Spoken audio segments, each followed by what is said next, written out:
So the GoPro is one of my favorite cameras that I have, and this is the GoPro Hero 9. But again, the GoPro Hero 10 and 11 should be about the same because I got to tell you, the media mod is one of the coolest attachments that you could put on a GoPro. By the way, in this video, I'm going to show you how to install it. Let me know what you think down in the comments section below, and definitely subscribe. So I actually do a lot of vlogging with this, and I use it on my motorcycle channel as well. I do personal vlogging. Very simple. It's just a really simple way for you to vlog, and it doesn't really requires that much. This is going to be the Hero 9, but one of the things that you may come across is going to be this right here, which is the media mod. Now I love the media mod because it gives you a couple different things. First of all, you have this 3 connections right here, and the biggest connection that you're going to have is going to be the 3.5 mic. So obviously you could put a microphone right here in the cold shoe, or one right here actually has 2 cold shoe, and then you could connect that microphone right there, and obviously you will have an external microphone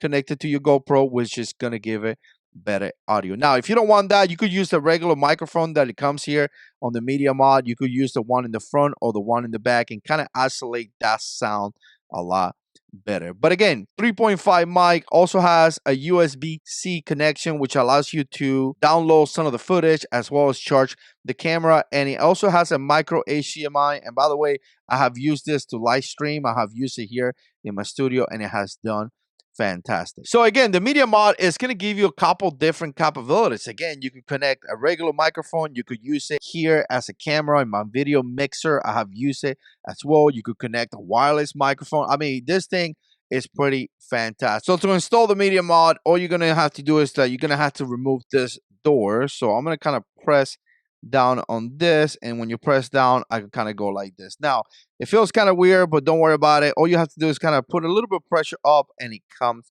out. It kind of feels like you're gonna break it, but you really not. Now you're gonna have this thing exposed right there. As you can see, you have a memory card in there, which is right here. You also have your battery, but most importantly, you have that USB-C connection, which is the USB-C connection that we could see right here. So we're going to insert that in there just like this. We're going to make sure that it match, and once it goes in there, we're just going to close this right here, and as you can see, it definitely click. Make sure you don't lose your little door, and again, make sure that you put it on a safe place. So now you have your regular GoPro here with the media mod. As you can see, it does become a little bit bigger, but now you're going to have the ability to connect a microphone. Also, you're going to have the ability to use it here in your studio as a secondary camera or something like that. And this is kind of what you get. Let me know what you think. We'll see you in the next one.